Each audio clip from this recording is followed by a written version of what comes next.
empty corridors, empty classes, and empty gymnasium. This is the situation at a public university in Macomb, Illinois in Midwestern America. For the first 2 weeks, the Western Illinois University gave professors the option of teaching entirely online, in a hybrid format, or in person with limited capacity. Dr. Katia Songkang, one of the professors, decided to go fully online after sending out a poll to her students, with a majority opting to do online classes amid the surge in COVID cases. I think it is always important to have the students, to give students a voice. I think that is the most important part. I think because it's always easy to say, this is how I feel is the right thing, and I'm gonna impose it onto you. But I think the most important part is to understand that this pandemic is difficult for everyone, that we're all in the same boat, and I think so it's important to give everybody this space to have an opinion and a voice, and also listen to it, not just say, hey, you have a voice and then you made your own decision. Despite significant advances in pedagogy and curriculum development over the last 2 years, engaging in online learning remains difficult. When we think of COVID, to ensure everybody feels safe and is accommodated, I do think it is the better option for now. So I see some benefits with Zoom, and I think it's a great option, but I do believe that in person is still better in terms of learning. Being in class versus being on computer can really probably take a toll on students, and everybody learns differently. So kind of realize that everyone's going through the same thing right now. We're all tired, we're all stressed out, we're all worried.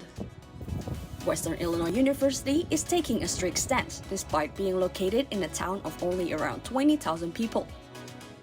In accordance with Illinois COVID guidelines, the school requires all students and employees to receive the COVID-19 vaccine or submit to weekly testing, which includes the implementation of a mask mandate and social distancing.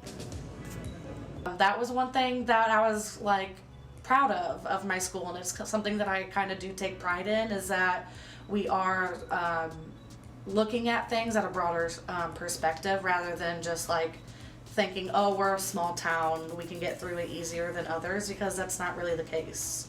The option of doing school online for the spring semester is also present in larger cities such as New York City, despite the fact that shopping and dining experiences appear to be normal as they were prior to the Omicron wave. Dina Harvina Mulyani, an international student from Indonesia, must return to online classes until February, just as she did her first year of graduate school in late 2020. During her final semester at the new school, she admitted to only using the school's facility about 30% of the time.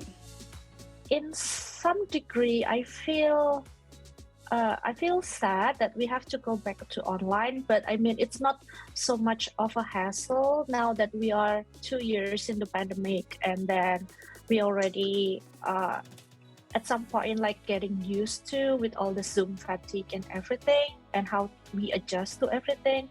I really love it how, the actual routine of going to school. I feel very robbed in the way that, having the community of the school, because also I think in master degree, it's all about connection.